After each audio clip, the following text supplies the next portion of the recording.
I think we'll make a start and hopefully people will keep joining as I'm going through my introduction. So welcome everyone to the MIDEQ Share Out. And for those of you who haven't attended any of these events before, this is a series of free virtual and public webinars.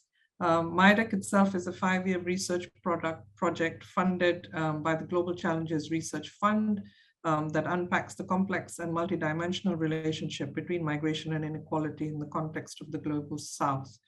My name is Kavita Datta. I'm a professor in development geography at Queen Mary University of London, and I co-lead MIDEQ's Gender and Migration Work Package. And I'll be chairing the seminar today, which I'm very excited about. So the Share Out today, as you'll know, focuses on diaspora finance. And as many of us who work in the field of migration are very well aware, there's an extensive body of research and data on remittances sent by migrants. But we know rather less in comparison about diaspora investments or about how remittances and diaspora investments can be effectively channeled to support development. So our webinar today focuses on these resource flows. And the Share Out is based on a technical report entitled Diaspora Finance for Development, From Remittances to Investment. And this report was published by the Joint Research Center, the European Commission Science and Knowledge Service. And I'm delighted to introduce our speakers, starting with Stephen Gelb, who is the Principal Research Fellow and Lead on Private Sector Development at ODI.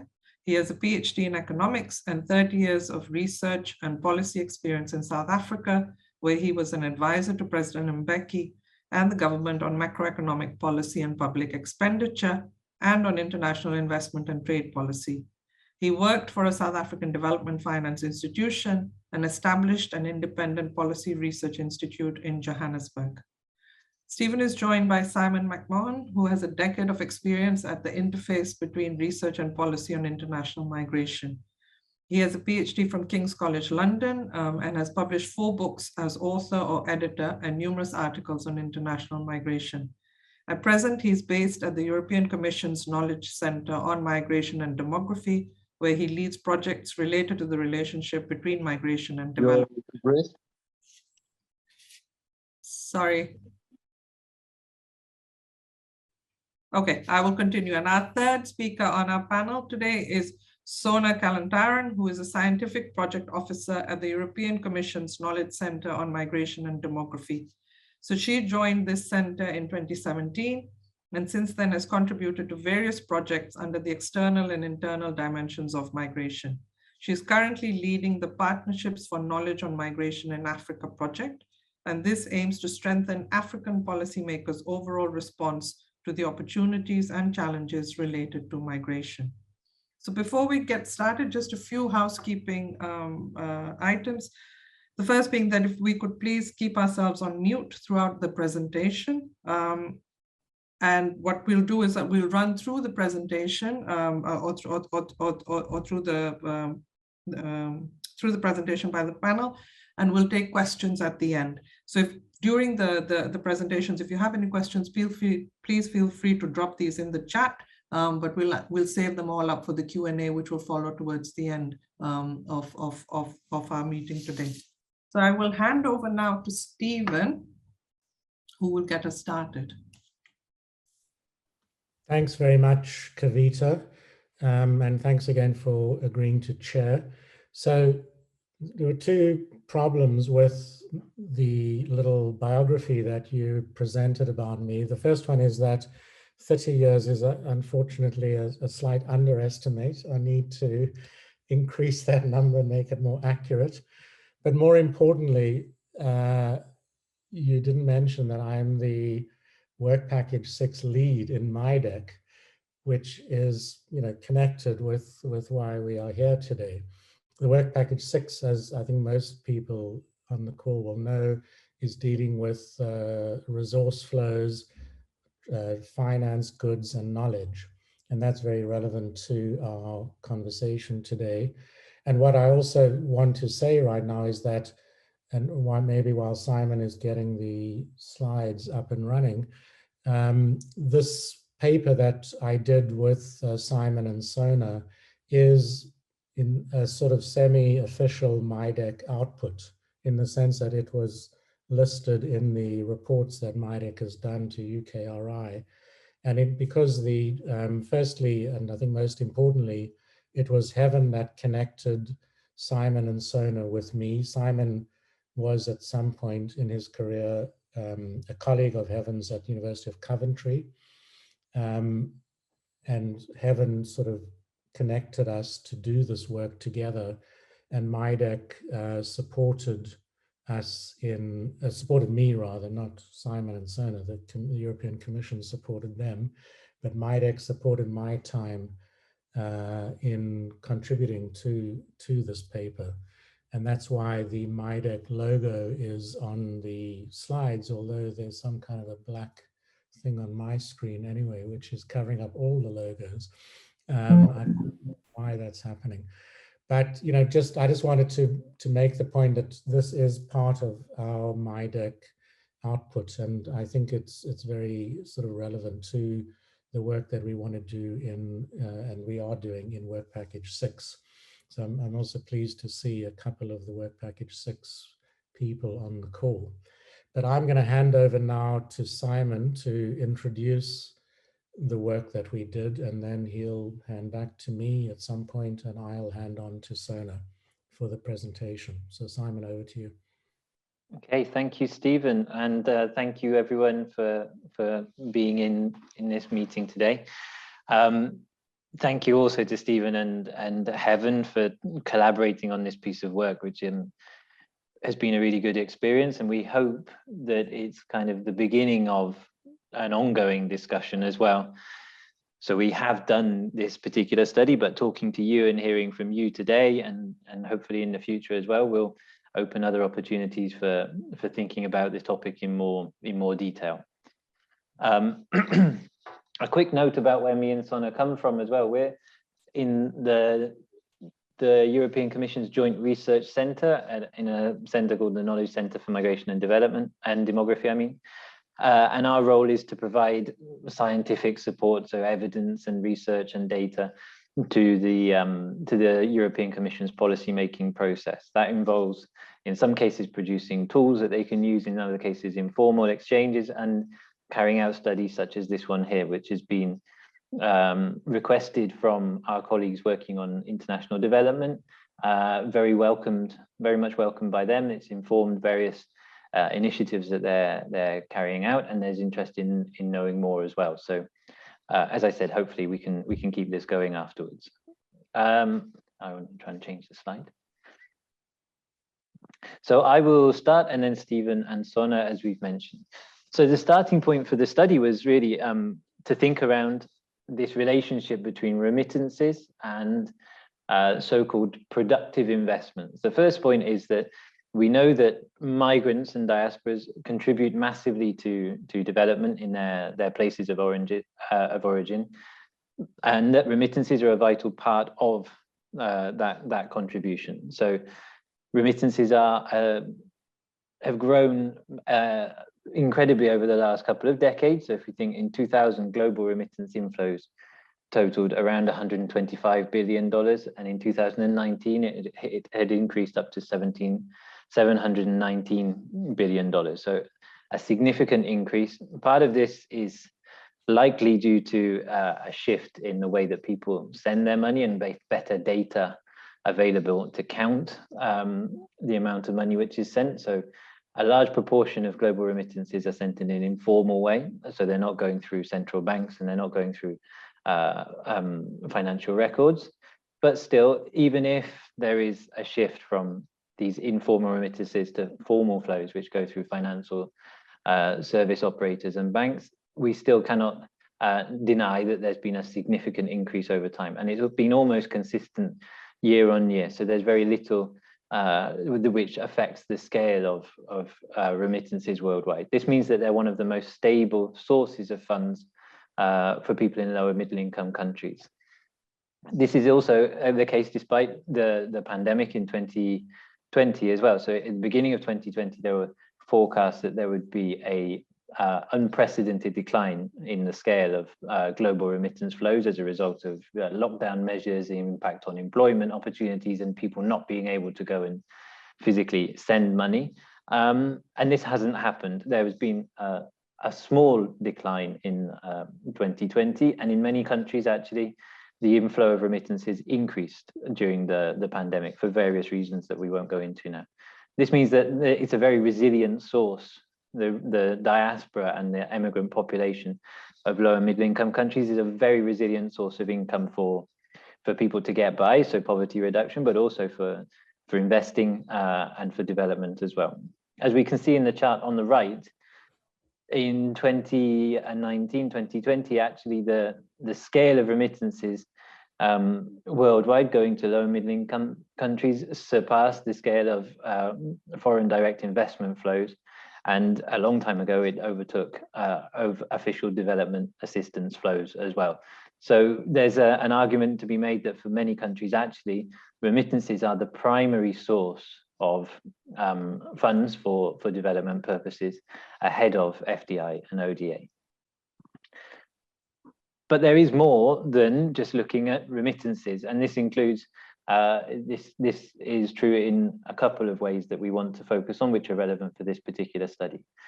So given the scale of remittances and worldwide, and in particular for low and middle income countries, there's been repeated calls all around the world, particularly from international organizations, to try and make sure that remittances contribute to development by being channeled into productive investments. And this assumes that remittances are used generally for consumption, for people to get by, to buy necessary goods and services, and that investment is something different, which is more productive over time and which is more valuable in some way. And we wanted to look beyond that distinction, which Stephen will unpack in more detail for us as we go on, and say it's not just about saying that remittances are not productive and that investments are good, but that there is a whole family of other types of ways that migrants and diasporas contribute with funds for development in their countries of origin.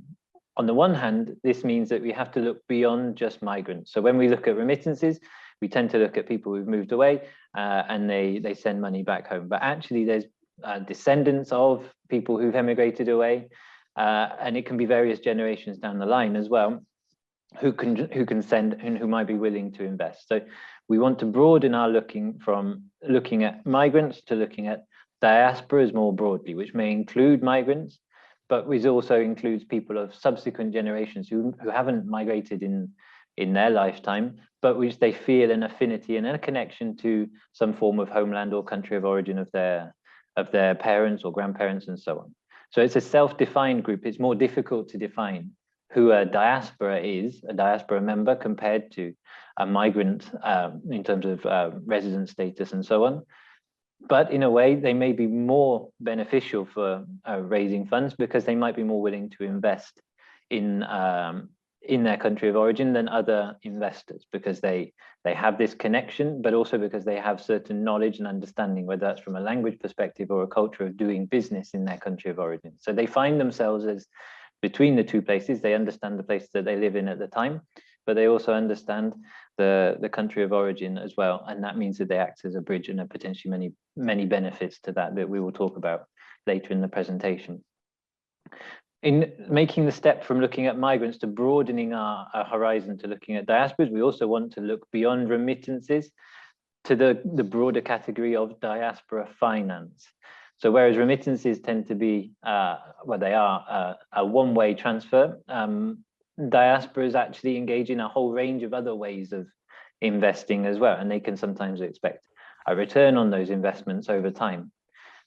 But in order to understand the scale and the types of ways that migrants and diasporas invest, we need to have a distinct research approach, because we know that there is data worldwide. The World Bank collects data about remittances, and it publishes it online. We know about the costs, we know about the flows, and so on and so forth over time. But we know very little about the broader category of diasporas, so how they invest, and we know very little about the various other mechanisms, the ways that they do so. And we can't look at this just by finding the data set which is available, because the data set doesn't exist as yet. So what we had to do was develop our own approach, which would draw on a whole range of different sources of data, of evidence, and collate them into a new data set which we made. So we did this by a step-by-step review mechanism, essentially a systematic review of a whole range of documents which we were able to gather. This included research papers, included reports, evaluations of programs, but also grey literature from international organizations, from NGOs, from migrant and diaspora organizations and associations, and also down to kind of advertising material from the organizations which try to promote investments as well, or try to facilitate investments of migrants. So for example, the Bank of India has promotion material for bank accounts for diaspora members. We've included this material as well into our kind of our corpus that we made, which included around 500 documents at the end. So we had to review all of these based on a series of criteria, which are set out in the paper in a bit more detail. So we have various different ways of gathering that information, but we're aware that this is as comprehensive as we were able to do it. There's probably, and surely is, a lot more information out there. And if you can go and do primary research and interview and fieldwork and so on, then you probably unpack a lot more. What we've managed to do is what is available in terms of published material. And we did it in 7 languages as well. If I'm not mistaken, we have English, French, German, Arabic, Spanish, Russian, and Portuguese, well, Mandarin as well, actually, was the 7th. Portuguese, we'll add 8, there we go. So from these 500 documents, we identified 329 different initiatives around the world, which aim to or work to enable different types of investment from migrants and diasporas in their countries of origin. I won't jump ahead now to reveal the results that my colleagues will talk about subsequently, but from this massive body of material that we've managed to gather, we then kind of find a way of classifying and categorizing both the availability of the evidence, the quality of the evidence, and also the different mechanisms so that we can start to make sense of it, which is what Stephen will talk you through now. So Stephen, just tell me when you need to change the slides, okay? Right, thanks, Simon. Yeah, so we looked at all of these different languages. We are very lucky, when we should mention, to have helping us two multilingual researchers, Marta Fernandez and Nicholas Peringer, who each, I think, looked at 3 or 4 different languages, and Sona is herself multilingual. I'm unilingual, sorry to say. But anyway, the point that we were trying to address, as Simon mentioned, is to get away from the idea that remittances are unproductive, and that there are other investments which are productive. I think in the paper we have quite a long discussion about the ways in which remittances can be productive.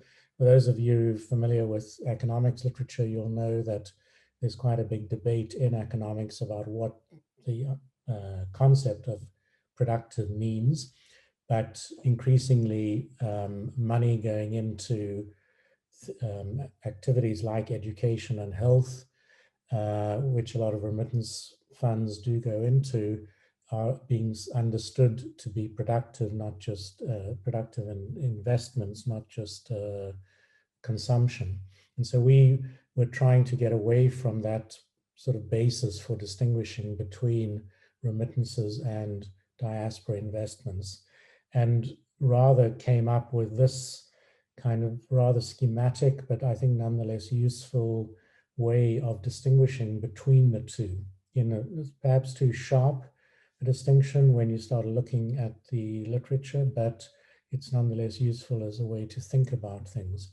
So on the left there, you've got characteristics of remittances. The monetary value flows are one way. In other words, they're going from the sender of the remittance to the recipient without the expectation that there'll be a return flow of money back from the recipient to the original sender. Whereas in the case of diaspora investments, there is that two-way, because people are making those investments, they're sending money as part of their savings, and therefore they expect a return on their investment, which is the other half of the flow, the second flow, coming back to them from the original recipient of the investment. The senders and recipients can also be distinguished. So as Simon has outlined, on the sending side, remittances are generally sent by first-generation migrants who often will have family still back in the country of origin to whom they send money, whereas diaspora investments are sent by that group, but also by later generations of migrants who may not have grown up in the country of residence, in the country of origin, but nonetheless have a kind of emotional national connection to their parents' or grandparents' country of origin and are willing to therefore invest in that country of origin. So it's a wider group. And in the case of some migration corridors, the diasporas are very large. I think in the paper we quote the numbers of people of Irish descent and German descent around the world, or in the US. The Indian diaspora, of course, is very large around the world in many countries and much larger than the immediate migrants from India. The recipients are also different.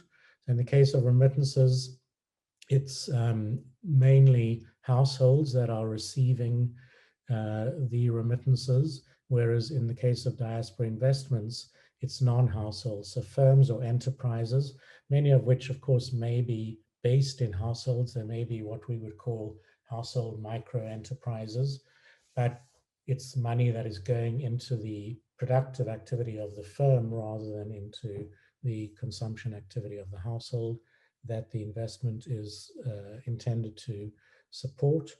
But also you have money going to larger business enterprises, to government agencies and state-owned enterprises, for example, and also to NGOs, where there might be some expectation of a return. The next characteristic that we mention on the table is the links between the sender and the recipient. So in the case of remittances, the links are generally direct and interpersonal, as within a household or within a community. So we've characterized them as one-to-one, whereas in the case of diaspora investment, they usually, although not always, more indirect and impersonal.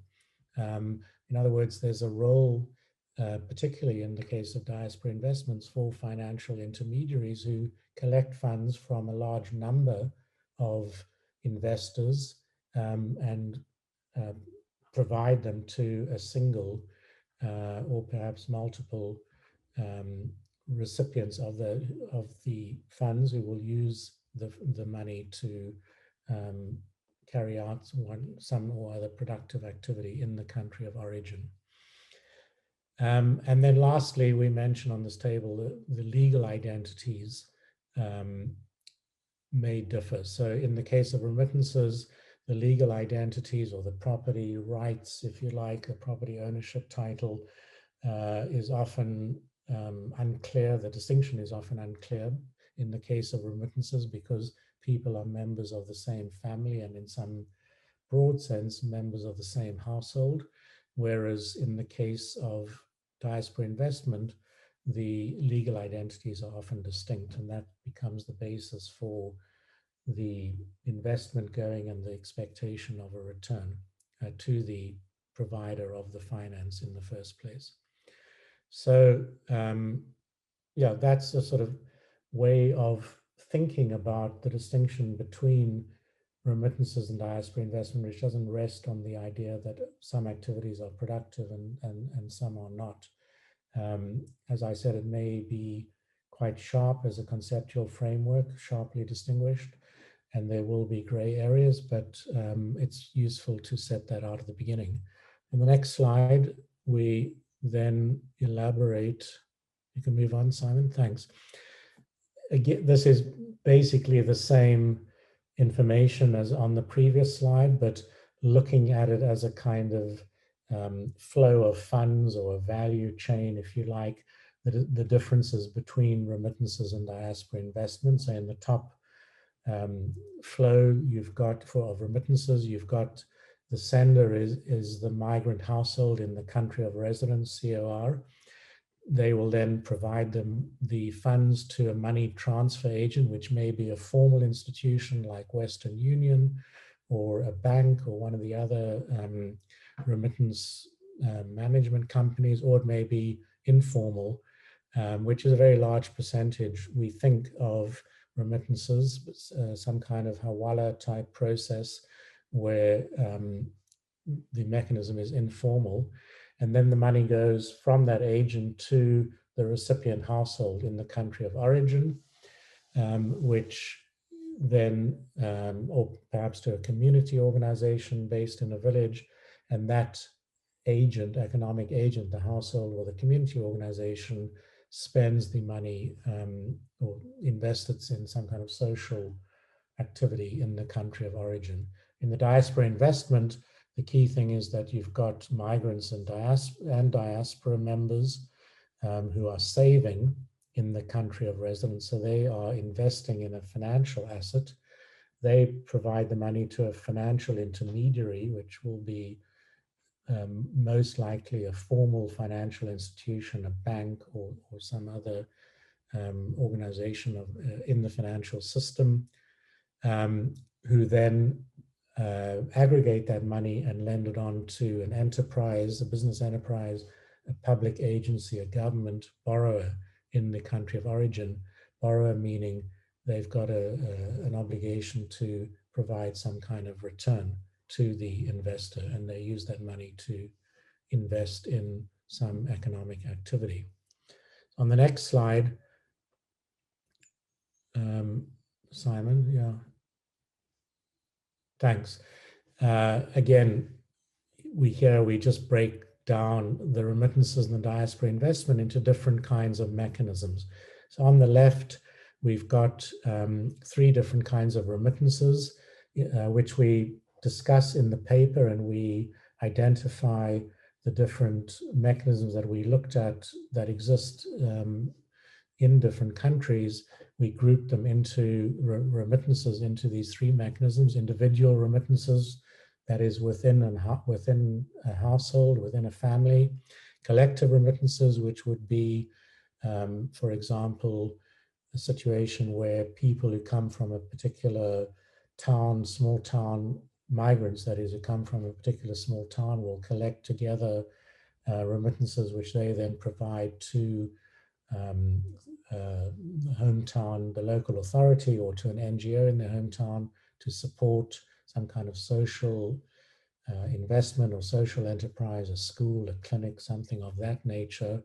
And then thirdly, on the remittances side, we've got philanthropy, which is essentially wealthy migrants providing finance to their home country or to a particular agency within their home country for investment in or use in socially relevant activities. Again, schools, religious organizations, clinics would be common examples. On the other side, we've got the diaspora investment, and here we divide the mechanisms into 4 categories. The first is equity or shares in the business enterprise. And here an example of this would be what we call diaspora direct investment, where a particular individual either sets up a firm or invests in the ownership of a firm in their country of origin. So they have some level of ownership and maybe therefore also some influence over the management of that enterprise and the way it is run. The enterprise could vary from a well-established multinational to a small general store in a small town in the country of origin. There's quite a wide range of different kinds of mechanisms there. The second kind of mechanism is loans, which again range in nature from bank accounts, which many banks in countries of origin are now offering to migrants and diaspora members to put their money in a bank in their country of origin, where it can be used either by them or by the bank to on lend to borrowers in the home country, or it can be used, for example, to buy a house in their country of origin. So, you know, that's another example of an investment where there is some kind of return to the original investor, different from remittances because there's saving going on and future use of the asset, which the diaspora investment supports in the country of origin. And then thirdly, but quite well known, is the example of bonds in the country of origin.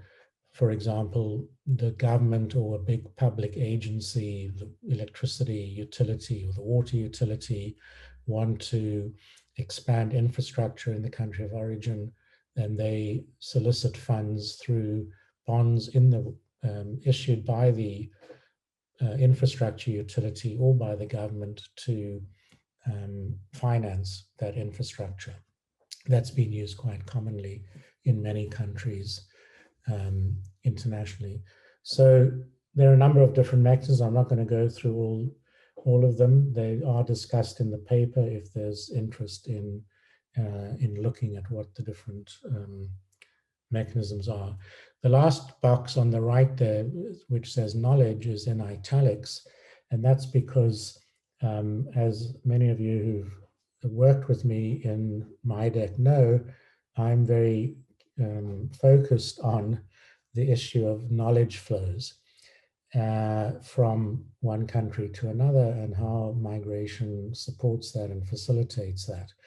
And of course, there is knowledge that flows, particularly in these other mechanisms that are mentioned there, equity in particular, but also to some extent loans and bonds, knowledge about production and about making, facilitating economic growth will flow through those mechanisms, perhaps also through the remittances. But there are also mechanisms where money doesn't flow, or money is very much the secondary flow, and the primary mechanism that, or the resource that is flowing is in fact knowledge from the country of residence to the country of origin. And so we've put that in and we've looked at that as well in our work at what kinds of knowledge flows exist, but it has a separate box because there's often not money that's flowing directly as part of that diaspora investment process. I think that is all the slides I'm going to talk about, and I'll hand on to Sona. Hello again. Okay. Against this theoretical background presented by Stephen, we have revised these 500 pieces of evidence that was literature, website information, and everything we could find around in all the languages Stephen have mentioned and Simon. And after revising all these 500 documents, we identified, as Simon told, around 329 different diaspora finance initiatives. However, the evidence was thin for about 75 of them, which left us with 254, for which we could understand what is the mechanism behind the assets. We could distinguish the assets, but also we could understand which are the supplier or intermediaries or beneficiaries of these initiatives. So for the remaining ones, for the remaining 75, we kept that information, but we didn't include it in our study because that would require further efforts to collect more information. I think it is important to also mention here that we conducted this study in a very short period. We have done all the study and published it not more than in 3 months, perhaps, and that was a super short period of time to go for further information. So we relied only on secondary information, literature. But one thing that is important also to mention here for the uptake and the impact of this piece of research is that the database that is not included in the report itself will be publicly available, and we are working with Simon on this so that all the information that we have collected in some way will be possible to use, and also to continue collecting this information for the research groups or policymakers working in this field. This is about overall the data collection and the number of initiatives identified. Of course, here we have identified both the countries from which the diaspora finance were sent and the destinations too. And what we realized that the initiatives are not evenly distributed across continents and across countries. When we speak about the sending side, we see that the vast majority of initiatives originate in Northern America and also in EU member states, which indicates that both United States, Canada, and EU member states play an important role on originating these financial flows. But also it's worth mentioning that despite our efforts to cover as much literature as possible in different languages, we understand that this is the evidence we found, and definitely we are lacking here evidence that speaks about the initiative that originate in Russia and goes towards post-Soviet countries or within Gulf countries. So this is just an indication for further research and the caveat for this one. However, for the initiatives we distinguish also, we realize that there is also quite important differences in terms of income level of the receiving and sending regions, and we understood that the vast majority of initiatives originate in high income countries and upper middle income countries. And when we speak about next slide, Simon, when we speak about receiving side, here as well, we see that there is quite a heterogeneity in terms of distribution of these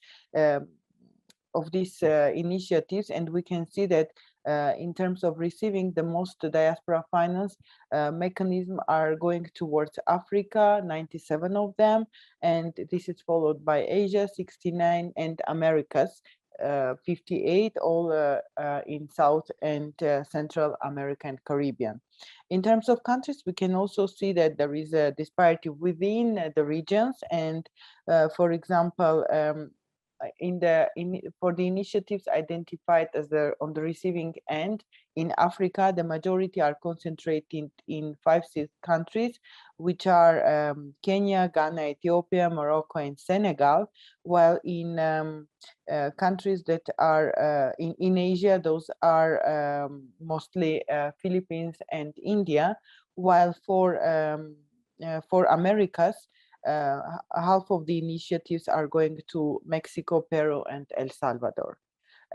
Also here we see that there is quite very large heterogeneity in terms of the origin country income level, and we see that the majority of these initiatives, much of them go to low middle income countries, and only few are going to low-income countries. This is not surprising because this reflects the flows over the last decade.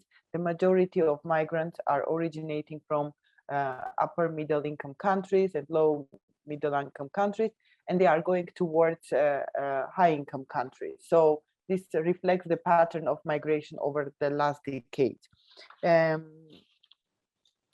Simon, can you go to the next one? We looked at the mechanism as also mentioned by Stephen, and we initially even excluded the knowledge-related mechanism, but then we realized that they are the most numerous mechanism, hence they have an importance in also facilitating the financial flows. At that end, we included those in our study. So the knowledge exchange related mechanisms were the more numerous ones, and as mentioned already by Simon and Stephen, although they do not include the financial transfers themselves, they very often accompany these financial flows, and they facilitate the financial flows and have an impact on materializing these initiatives in concrete terms and having an impact in the countries of origin. Also, we realize that the fact that they are so widespread suggests that they require perhaps fewer resources and are easier to mobilize and to establish. So for the remaining examples, we see that remittance-based mechanisms were the most widespread. We identify 46 of them, which range from collective remittances. Half of them were for collective remittances, and the other half was for social investment. The next most common one were those related to equity-based mechanisms. We identify 44 mechanisms, such initiatives, in particular those involving diaspora direct investment, were the more common than more frequently identified compared to diaspora private investments. And the last category were loans and bonds, which were less common. However, it is important to understand that these numbers do not reflect the amount of resources that they have mobilized, because bonds we can identify a couple of bonds related mechanisms, but they might mobilize more resources than the others here. Simon, please go the next one. What concerns the suppliers, beneficiaries, and intermediaries, we looked in the for all the initiatives. We looked at the for the groups of initiatives we identify. We try to understand who are the suppliers, intermediate, and beneficiaries, and here we detected quite big heterogeneity. For example, for remittances, the suppliers of the funds are most often the unfortunately, you don't see the lower part of the presentation, which indicates the color who stands for what, but the blue one is, I think, the civic society, and for the remittances, civic society are the most often provider of these resources. They are intermediaries are often again some diaspora organizations, but also the public sector, the governmental organizations are very much involved in facilitating these flows. The main receivers of these funds are also the primary beneficiaries of this are also civic society, usually the community association in the origin countries. When we go to equity, as you can see, things are a bit different. While the suppliers still remain the principle, the civic society, but also the private sector here, we see that in the intermediaries, we see more involvement also of government. That is the most important player as an intermediary here. But the beneficiaries are the private sector, the investors, the business involved individuals. What concerns the loans, here again, we see that as in all other mechanisms, the main suppliers are the civic society and the private sector also, and the intermediary here we have more often to be private sector, to a lesser degree the public sector. The beneficiaries here are most often either the civic society or the representative of business community too. Finally, when we go to bonds, we can see that this is a bit different compared to the others that we present here. While the suppliers remain the civic society, the individuals, household, and the private sector, here we see again bigger involvement of private sector who issue the bonds, or the government who facilitate these bonds for bigger infrastructure projects in the countries of origin. And the main beneficiary of these bonds are often also the government that are undertaking big projects, for example, construction of infrastructure dump, or helping to ease the financial situation in the country to supplement the amounts collected through taxes. Simon, the next one. Yeah, okay, I will just mention also briefly that in the study also we have it.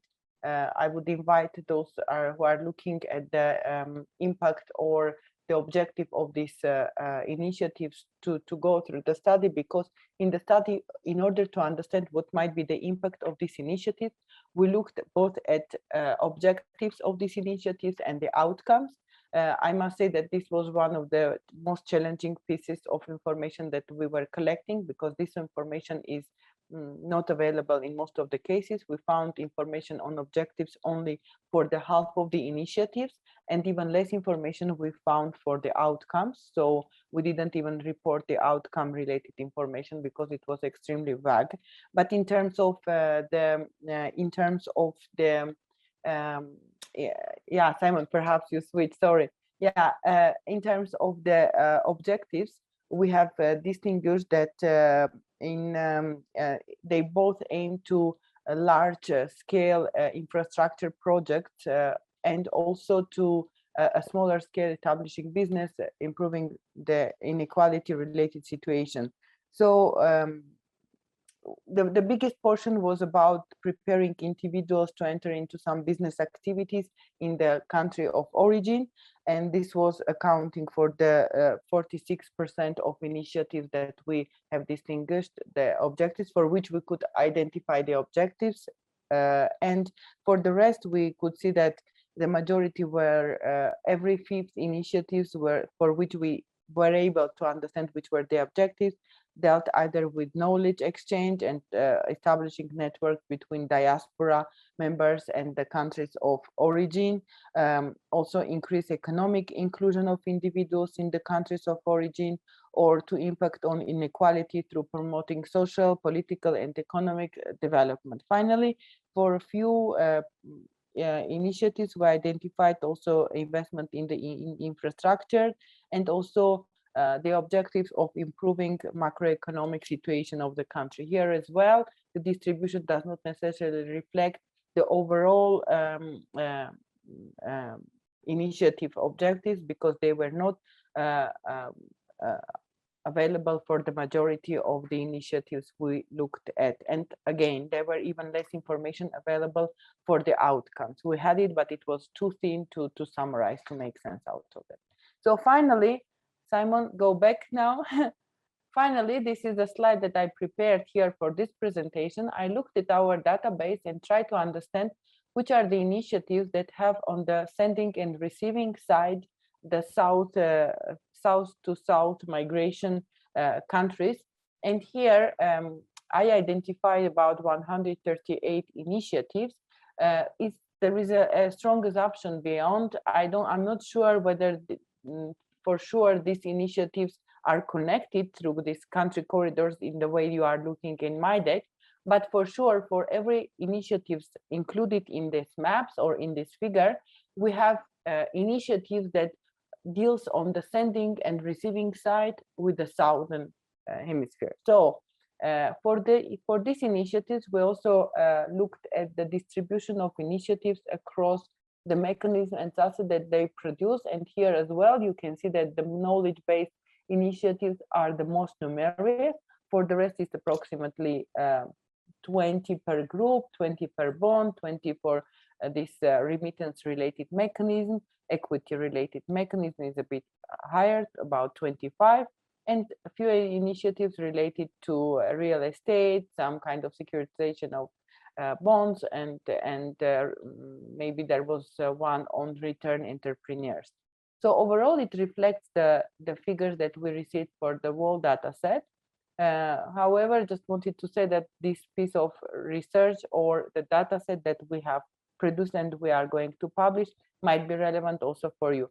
I didn't manage to find the corridors that were relevant related to the 6 MIDEQ corridors, but I found some initiatives that were relevant for either sending or receiving countries in your MIDEQ corridor. So I invite the MIDEQ colleagues to have a look, and if they have some question about dataset, etc., I would be more than willing to help and provide information. So Stephen, back to you.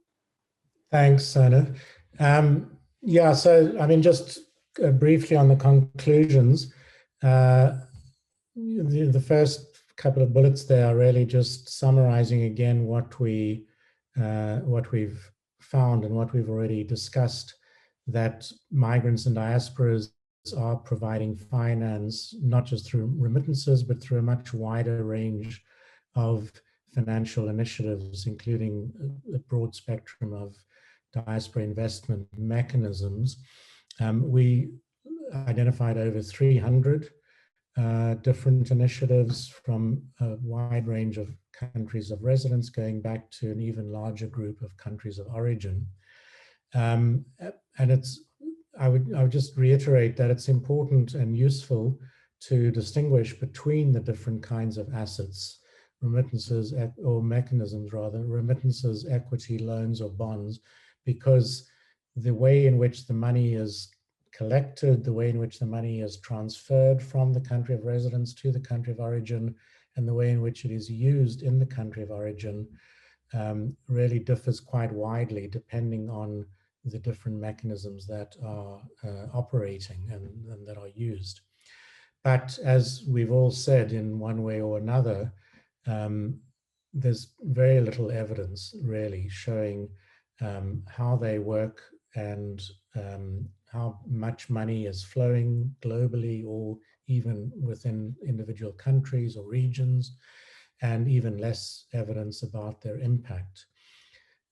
So our sort of recommendation to the European Commission was to, put more resources into work in this area, in particular to supporting in some way better data collection and data presentation and the development of a much bigger evidence base, because this is a very important kind of flow which can make a big difference to development in many different countries.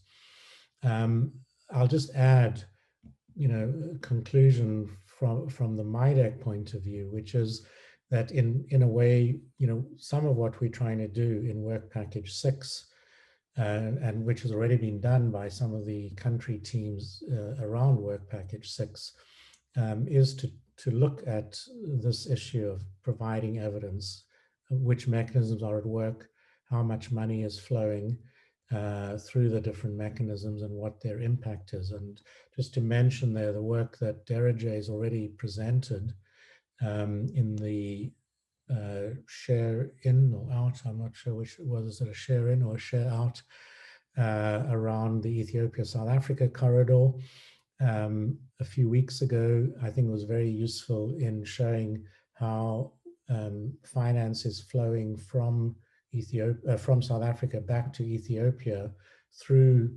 the Ethiopian community in South Africa.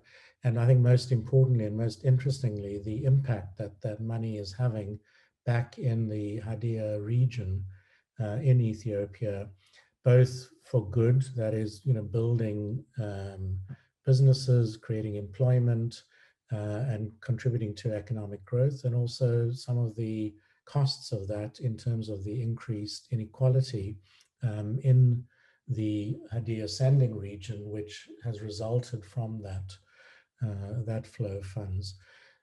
Also, I think in the Burkina Faso Côte d'Ivoire corridor, there's work ongoing looking at the impact of resources of money flowing from Côte d'Ivoire back into Burkina Faso and going into businesses which are playing, a useful role in contributing to growth and consumption and employment in the western part of Burkina Faso.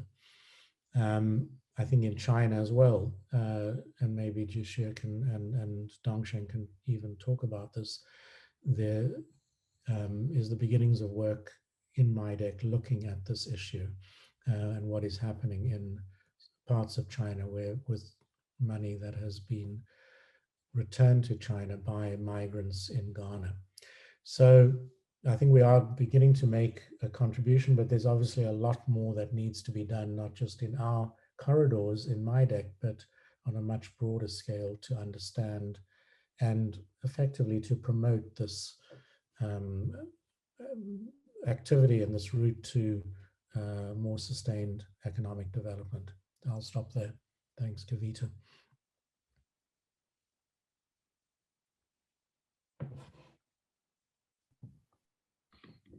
Thanks, Stephen. My bandwidth is really low, but I will try and keep my camera on. And if I drop out, then Bendu will step in. But yeah, we're open for questions now.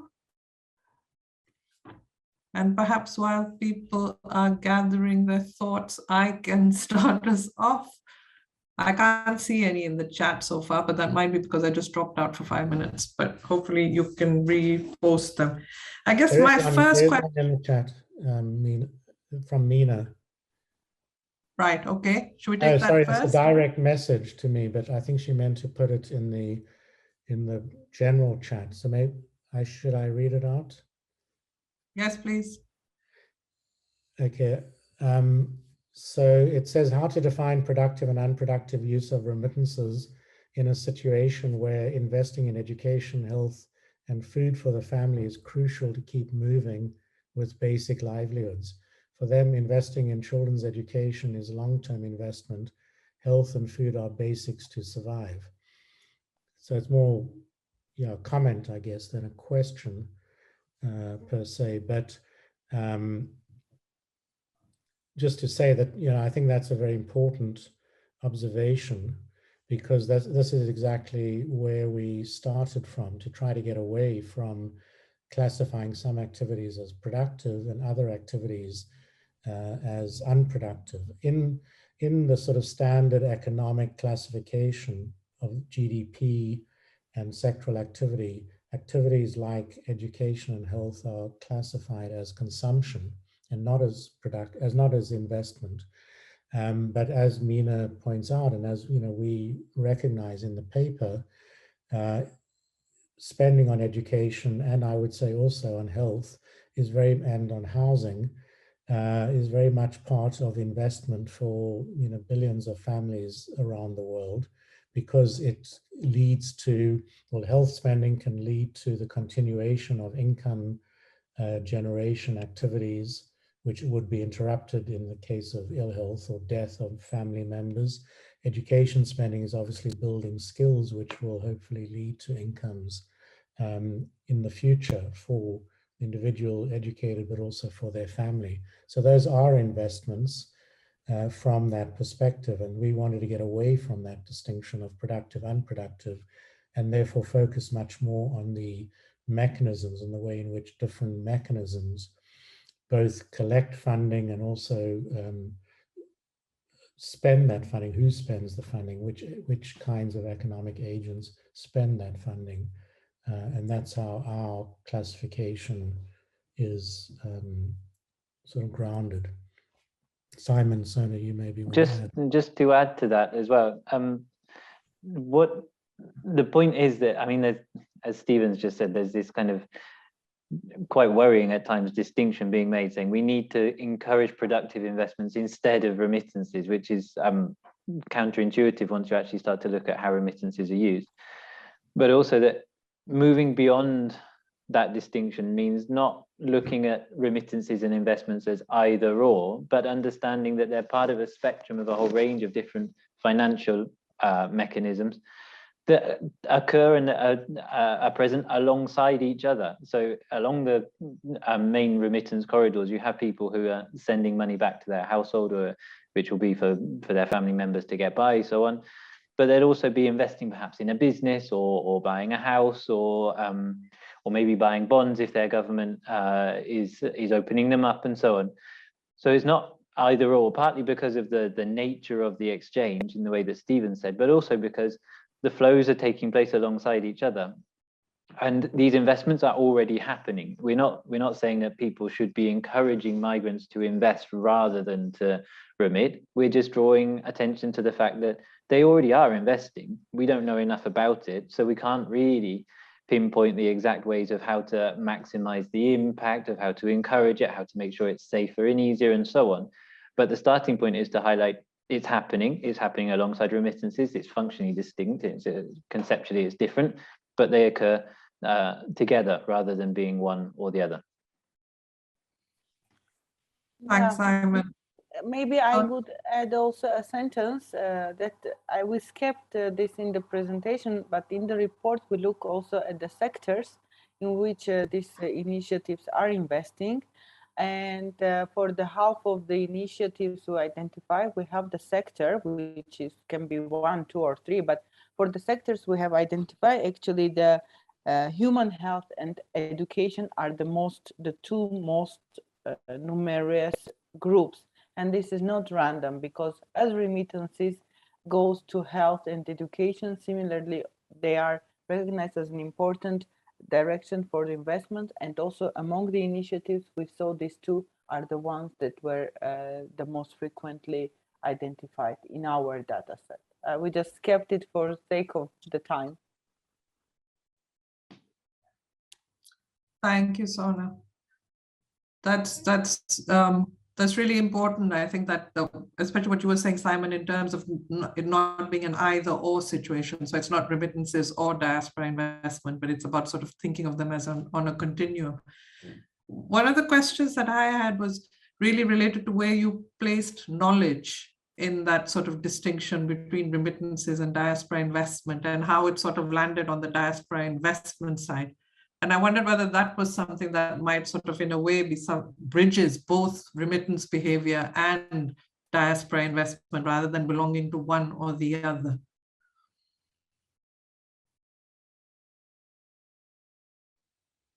Should I respond to begin with?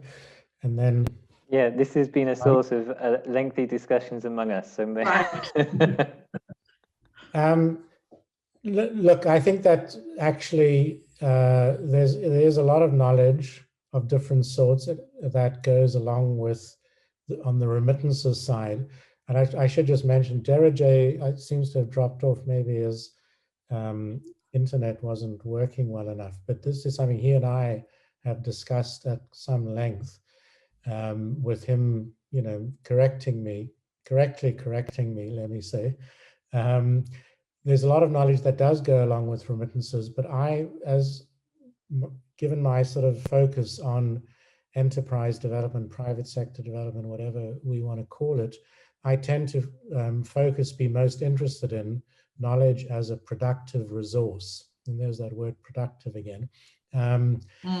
But, you know, the use of knowledge in the sense of skills and market information, technology, you know, there's quite a wide spectrum of different kinds of knowledge. And I think that often people, economists, I mean, not people, but economists who focus on the finance often ignore the much more important, in some ways, knowledge accompaniment to that finance. And we need, you know, I wanted to kind of bring that out much more explicitly, much more strongly, to keep reminding people that we've got to think much more about the knowledge that is being sent through or associated with migration. I would, and being used therefore as a productive resource together with the finance. I would say also that a lot of the knowledge that goes through the sort of remittance channel, much of it is not economic knowledge, it's more social and political knowledge rather than specifically economic, although of course some of it is economic. And therefore, again, you know, from my particular perspective, it's a little bit less, I wouldn't say it's less important, but it's less in focus than the kinds of things that are around knowledge as a productive resource, as an economic resource, that I want to understand better how to optimize that flow. That's not really to ignore it, but rather to, you know, shine the spotlight on a particular aspect of that knowledge.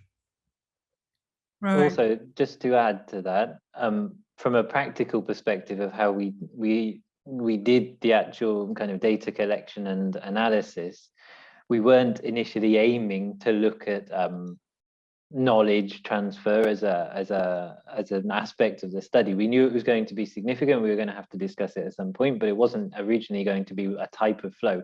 because there's a whole world of studies out there about the contribution of diasporas to peace and security and regime change and cultural exchange and integration in countries of destination. So knowledge exchanges within diaspora studies and migration studies is already an enormous field, and we didn't want to go kind of down that rabbit hole. What happened was, though, studying different types of financial exchange, it became clear that knowledge exchange was already closely related to them in the way that Stephen has said. So knowledge being used as a productive resource was already coming out from the way that we were looking at the material. So we couldn't just focus on financial exchanges in the sense of money being moved from one place to another. We had to include these other types of knowledge of which were attached to it, whether that's human capital in terms of a person moving from one place to another, to gather the skills so that then they can start a business when they return, or whether it's a network of business people in a country of they've moved to, building connections with investors there when they have the know-how of how to invest there, how to mobilize their money for the place of in the place of, that they originally came from, and so on and so forth. So there's a whole range of different ways of knowledge transfer which are connected with an investment, with driving an investment, which is a bit distinct from the knowledge exchange in general, which is a part of how diasporas form and maintain their relationship with their place of origin. So from a practical perspective, we had to include it because it was so relevant, as Sona's chart showed as well. Right. Thank you for that. I'm going to take a question from the chat, which is from Maria, who works in Work Package 9 ICT, and she's asking if there's any reference to the role played by digital technologies in the changes along the time in how remittances and investments take place, and particularly in relation to knowledge exchange then. Who'd like to start? Stephen? I think Sona may have the best. Yeah, I think that for some of them, we realize that especially these networks are often virtual, or these marketplaces are virtual. So this enables the exchange of knowledge for the period that we looked at. I think that for the recent more period, there is even more importance of this digital infrastructure to investment or the flow of financial resources themselves. Very often these initiatives are advertised in the internet. I don't know how else they would reach the audience of diaspora if not by internet. I think that the consulate and embassies are not playing that big role as the social media in perhaps mobilizing the diaspora. This is my impression. And again, the knowledge flow especially is possible whenever you look at the networks. I think these networks would, mobilizing these networks would be possible only with the existence of virtual space to meet, to exchange, to whatever. I don't know if I answered your questions, or this is at least what I understood. And again, just returning for a second to the knowledge, I think that from what I realized is that knowledge is what was turning the money into investment and making sense out of them, because often you would come up with an initiative that in the country of destination, the government or some diaspora organizations are training the entrepreneurs to be able to invest in a wise way in the countries of origin. And this is what we would consider as a knowledge transfer. So that enabled that. Yeah, maybe I missed something on digital, so please feel free to clarify. Maybe I answered or not. Yeah, I think that they played a role. Yeah. Thank you so much. Actually, I was wondering in the first place, the role played by, for example, the possibility to use online banking. So there is, for what we know from the literature, mainly migrants are using intermediaries, and they prefer the face-to-face more than other new solutions that are available. So I was wondering if you saw during the years an increase in in that part of remittances, above all, if because you don't focus only on the south-south migration as we do. So in the south-south migration, the face-to-face intermediaries role is really prominent, and maybe in other remittances and flows takes a different place, and technology is growing and increasing its role, one side. And the other side was exactly what you were talking about, and the visual spaces and mobilization through the diaspora and so on. Definitely that part I was interested in. Thank you. Yeah, okay, I will then complement what I said by saying that what we see is that there is an increase in digital and also promotion of it by the international organization, because we know that various digital platforms cost less to transfer money than the traditional ones, and also they increase the transparency of these flows. We have recently seen and discussed also in this group that we have seen that GIZ, the German Development Agency, is also had a set of startup presentation to facilitate the digital remittances. There is an increase in the pocket.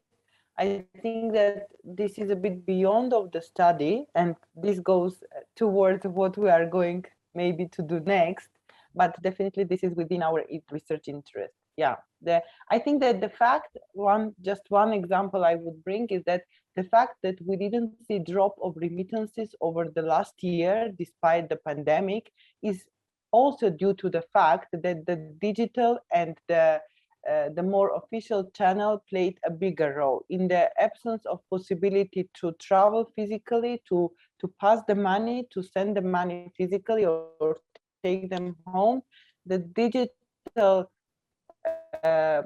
channels take bigger role, and this led that the increase in remittance, an increase in the official channels and transparency of them. So yeah, pandemic definitely played a role in this too. Yeah. Yeah, this is something we talk about in a previous study. We briefly mentioned kind of where at the beginning of the pandemic, there was calls for facilitating digital remittances and mobile wallets and so on as a way of enabling people to send and receive money without having to go to physical contact with other people or through intermediaries. And this raises a whole range of kind of questions around it's enabling people to send money easily and more cheaply and quicker, but you have to have certain resources in order to be able to do it. So access to financial resources in terms of bank accounts is often useful, and digital infrastructure, so having a mobile phone and or an internet connection as well.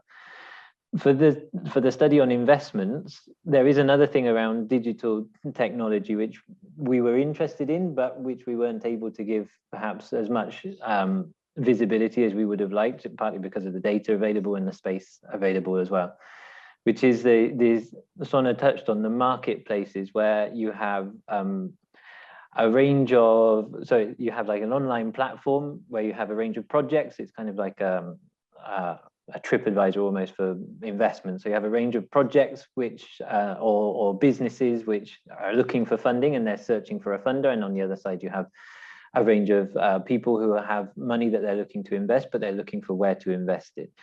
And the intermediary normally would be kind of a broker in a place that would enable the transfers to happen, the connections to happen. But online, it can be a lot more agile in the sense that you can bring together people from different places, but on both sides in terms of the investors and in terms of the businesses, and try to build those connections in an online space.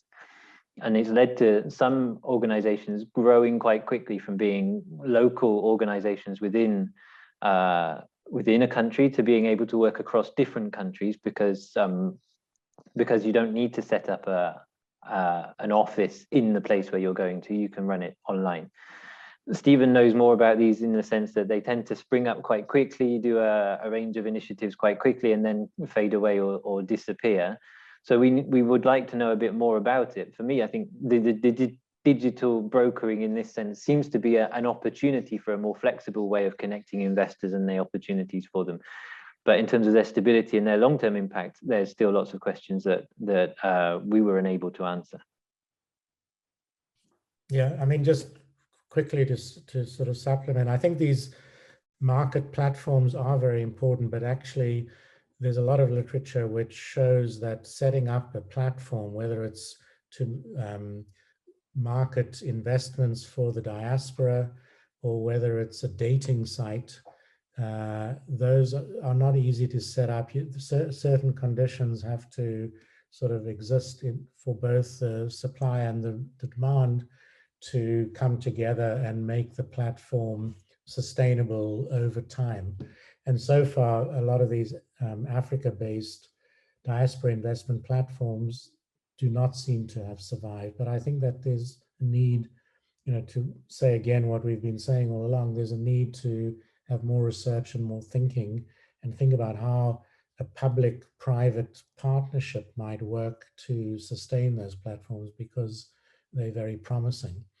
And the other thing I just wanted to say is that there are many banks and banking systems which now are allowing, in so-called South countries, which now are allowing diaspora members, not just migrants, but diaspora members to put their money into a bank account in the country of origin using digital technology, and then also spend that money in the country of origin in various ways, be it investment for themselves, like a housing purchase, or to support a government project like a dam or big infrastructure thing, or just on consumption when people travel back to their country of origin. But those all rely on digital means and the internet. And actually that's how we found out about them, because we were finding these on Google in one way or another. So it's the digital presence is very important in this area, as it is in so many other aspects of migration. I'll stop. Great, thank you. Thank you, Stephen. We've got a couple more questions, and I think we can squeeze them both in. So the first one is, how would you distinguish investments in the receiving country from those in the sending country, and that there might be a kind of a circuitous relationship between those? I wonder if Zia, if you could tell us, is the question clear? I'm a bit confused by the question. I think it's clear. Yeah. In the sense that the flow of whether we're talking about the finance or the knowledge is not only one way, in the sense that it's not just the migrant moves to a relatively wealthy country and sends money and that's it. It's that there is a to and fro between them. And one way that conceptually we get around this is to say we don't talk about sending or receiving countries in terms of the flow in our study. We talk about the country of origin of the migrant or the diaspora and the country of residence.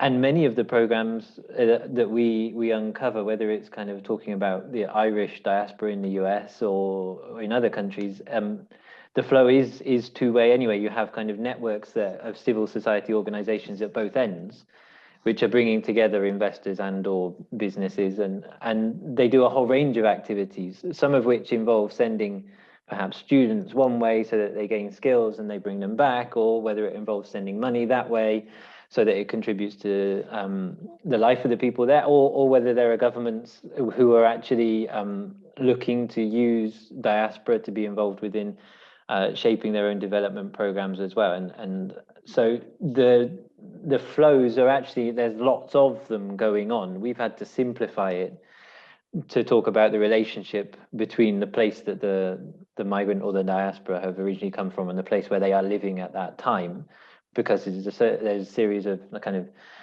structural relationships between them which enable or don't enable for those exchanges to happen. But we're aware that they are kind of both way, and in particular in the case of kind of south-south flows, it might be even more dynamic as well than we were initially expecting. But in order to understand that, we'd probably need to zoom in a lot more detail on particular corridors. Perhaps it's something for the MIDEQ hub to do, and look at kind of the multiplicity of exchanges rather than in a kind of one directional sense. And that gives you a much richer understanding of how the investments happen, but also of the development at both ends. Yeah, I mean, I think that is one of the things that we're looking at in the work package. within MIDEQ. But I think actually it's characteristic of many migrant communities, and I think in the Chinese community that I think Jushia's question maybe is sort of coming from originally, is one of those where you get these sort of networks of businesses with a kind of base operation perhaps in China, but branches, or informally branches of that business in a number of different countries, working together to kind of collectively grow that business across the different countries. And so in that situation, which is not that different from many big multinational, Western multinational corporations, you will get money flowing across or through the network in all directions, from the sort of hub along the spokes, if you like, but also between different spokes, depending on where finance may be needed at a particular point in time to support some kind of business activity.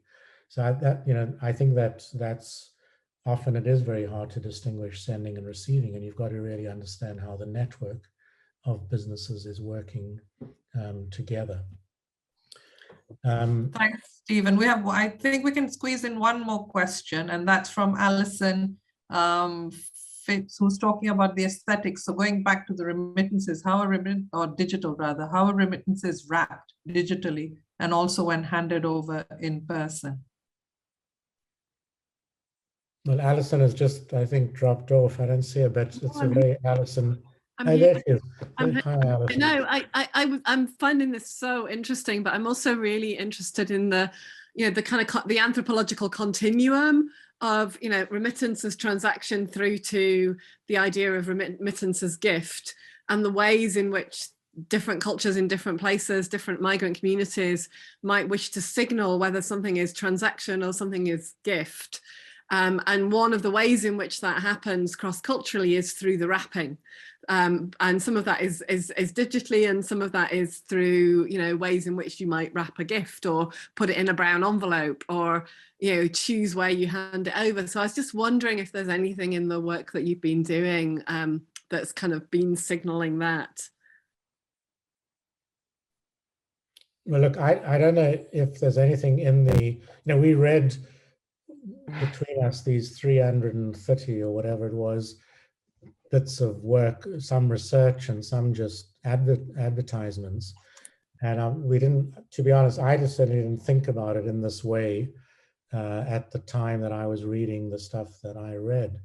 But the way I would answer your question is that these mechanisms that we distinguish are, in a sense, I think, the wrapping that you are referring to. So providing an equity, a sort of formal equity investment into a firm is a different mechanism, a different wrapping, I would say, and it has a different meaning than providing a loan or providing a remittance, which is the one-way idea that we had in the table earlier on in the presentation. That is a kind of gift because there's no expectation of getting something back in return for making that transfer. It's a one-way transfer. So in that sense, it is more of a gift from the sender to the receiver. The digital thing, I think, is a little bit separate because most of these mechanisms can be transferred digitally or in other ways.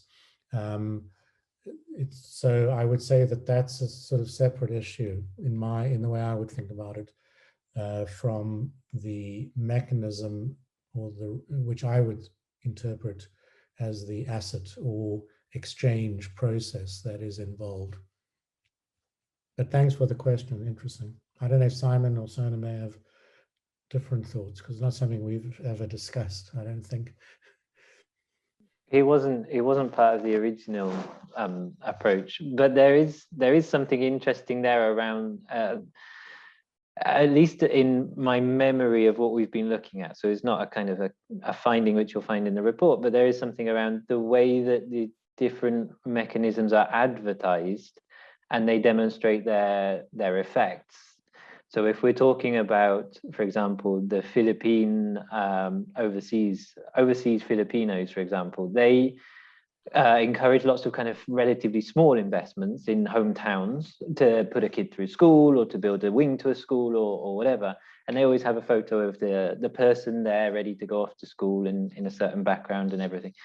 And that's quite different perhaps to advertising for business people in the global north to invest perhaps in Ghana or so on and so forth, which tend to be big advertisements with generally young people who are dressed in a certain way, and it's all kind of colorful and dynamic, and it suggests a different sort of market as well as a different sort of kind of exchange. So my initial reaction is that the gift, or the kind of the ones that come from development organizations, more traditionally understood, have a certain aesthetic related to their exchanges compared to ones which are kind of looking for investments in a business aspect, which tend to be kind of more young and dynamic, and it's because they're talking to different people, I guess. But we kind of lump them in the same kind of spectrum of types of exchange, but in the way they present themselves is quite different. That's my initial. That wasn't a part of what we initially went out to study, though. So if it's something for the MIDEQ Hub to look further into, then I'd be more than happy to read a bit as well, because it's very interesting. The European Commission wasn't specifically interested in that issue, which might surprise you, Alison. I mean, I suppose that my question's very much, huge amounts of money are spent on advertising, i.e. unwrapping, not on the mechanisms, but on the wrapping, the presentation and the desire to get, different people in different segments. And that's a very aesthetic task, it's the task of the arts. And so I think that aspect is what obviously from Work Package 11 really interests me, that we know it's there, we know we spend more money on this than most of the other things we do, and yet we find it very hard to kind of segment that out. So I'd be really fascinated with a further conversation with you around that, because I think there's a lot of that can be brought to bear when you're looking at what the power of persuading people to move their money in a particular way is the power of advertising, and it's an aesthetic power, and that maybe just the way we might be able to think with that could be really interesting, particularly in these intercultural exchanges. There's also the power of sorry, Sona, the power of Adobe stock photos as well, because lots of the photos of the people involved are clearly not representative of the communities who are engaging in the exchange, if you will, because you have to find a picture quickly and you go to what's available online. Yeah, I will just add that I mean, this is very interesting aspect you are talking about, this which was beyond the scope of the study, but that we came across while searching for information, because if it was just a website or a page or a leaflet that was trying to attract the attention of diaspora and their finances especially, and it was very rare that the provided information speaks about the output. Usually it does about objectives, nice bridge, and whether they build it or it's just a design, it's a question.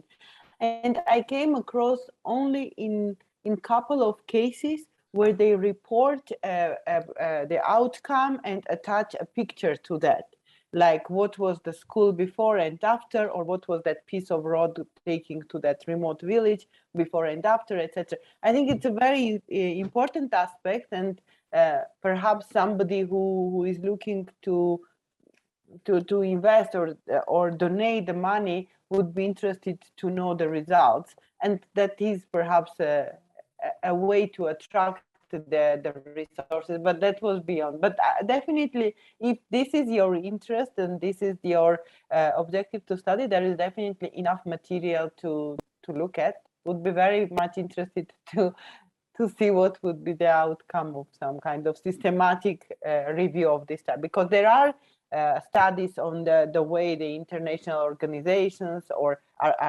raising funds with different images, and I think that is their established methodology. We didn't apply this one to our particular study. Thanks, Sona. We've got, sorry to cut it short, we do have one more question, and if you're just happy to stay on for 5 extra minutes, and we can wrap that in as well. So it's from Zahira, which is about, and it relates to how economic and political environment in a country of origin affects investments of the diaspora group? What about relations between origin and destination countries and how they impact on the motivations and activities of diaspora investment? So if we could just have a quick, brief answer to that. Okay, but just to say, we did have in response to Alison, we did have an interesting conversation about what image to use on the cover of our paper to try to convey some of this. But I think Sahira's question is actually very important, because as we talked about at the beginning of the presentation, there is an idea that diasporas and migrants and diasporas will are more likely or more willing to invest in their country of origin. And there's talk, therefore, of what's referred to as a patriotic discount. In other words, people will accept a smaller return for an investment in their country of origin because of their kind of emotional connection to that country than they might accept for a different kind of investment in the country of residence or in some third country. And that, I think, is very common when a lot of governments are looking for investment, trying to take some advantage of that patriotic discount. But there is also in many countries what you could refer to as a patriotic premium. In other words, where there is division within the country of origin, political divisions, hostility to the current government of a country, people may be less likely to invest. And often, of course, in migrant communities, there are people who regard themselves in one way or another as in exile from their country. And of course, they're not going to invest because that might support the current regime in place, which they disagree with. On the relations between the origin and destination country, that is also, I think, very relevant, because where I think it's quite important that the country of residence be willing or able to facilitate the flows of finance. That is going to encourage more investment to flow. And where there's hostility between countries or a lack of sort of strong financial and trade relations, that's going to likely reduce the resources which might flow from the country of residence to the country of origin. So that's a very important part of the context that countries need to think about when trying to attract diaspora investment and indeed remittances. I'll stop there. Thank you, Stephen. And Simon has shared in the chat that he's very happy to keep the discussion going. So, and that'll be great. So all that remains is really to thank Simon, Sona, and Stephen for a really fascinating talk. We all look forward to reading the report and to engaging with this work in the weeks and the months ahead. So thank you very much. Thank you everyone for attending, and we'll see you at the next Share Out, Share In for MIDEQ. Bye-bye. Thank you. Just to say, the report is available. The link was in Bindu's original invite to this event. Yeah. So you can get it there. And I think people have my email. And the data set will be made open access over the coming couple of weeks. We're in the final stages, as Sona mentioned earlier. So that will be available for all of you if you want to do your own research on the material that we've been working on. And to add to it, I think it's very important if you can add to it. Thank you. Thanks very much. Thank you. Thank you. Bye-bye. Thank you.